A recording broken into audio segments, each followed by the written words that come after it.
Job 42, verset 5.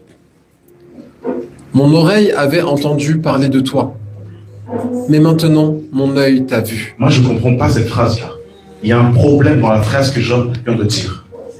Job est un homme qui craint Dieu. C'est un homme de bien. Il a le témoignage des hommes. Il a le témoignage de Dieu. Il est riche. C'est un intercesseur. Il a tout là. Pourquoi Dieu permet que Satan puisse toucher Job? Job avait un problème par rapport à la justice. C'est qu'il s'appuie sur sa propre justice et sa propre grâce. Et le Seigneur va utiliser le diable comme un instrument pour que Job puisse passer dans un autre état. Donc, qu'est-ce que le Seigneur va faire pour que Job passe de « mes oreilles avaient entendu parler de toi, maintenant mes yeux t'ont vu ». Le Seigneur va enlever Job de l'école de la théologie et il va l'amener dans l'école de la vie. Toutes les épreuves que Job va vivre, c'est l'école de Dieu. Dis à ton frère, l'école de Dieu. Mon frère, tu peux venir à l'assemblée, tu entends des prédications, c'est bien. C'est la théologie. En fait, la théologie, les enseignements, les prédications te permettent d'entendre Dieu, mais pas de le voir. Le problème, c'est que beaucoup s'arrêtent simplement à entendre Dieu, mais ça ne suffit pas. Tu ne peux pas aller au ciel simplement si tu l'entends. Il faut que tu le vois.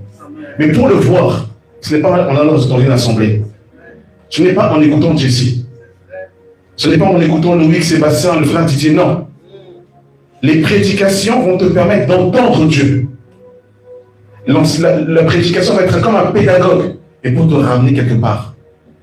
Et qu'est-ce que le Seigneur va faire? Il va prendre Job et il va l'installer dans la vie. Vous savez, Jésus-Christ n'a pas enseigné ses apôtres uniquement sur la base de la théologie. Il a enseigné ses apôtres sur la vie. Toi et moi, quand on veut être enseigné sur la foi, on lit Hébreux 6, on s'assoit, on écoute Hébreux 6. On a l'impression qu'on connaît la foi. Mais ce n'est pas comme ça que Jésus faisait avec ses disciples. Il prend ses disciples, il les met dans la barque. Lui, il n'est pas là.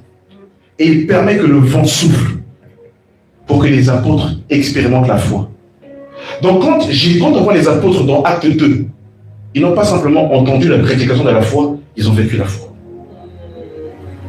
Quand Jésus est avec la foule et qu'il dit aux apôtres, donnez-leur vous-même à manger. Ce n'est pas la théologie, c'est la pratique, c'est la vie. Le problème, c'est que beaucoup sont simplement dans les écoles des hommes, mais ils ne sont pas dans l'école de Dieu. C'est pour ça qu'ils ne l'ont pas vu et qu'ils l'ont simplement entendu.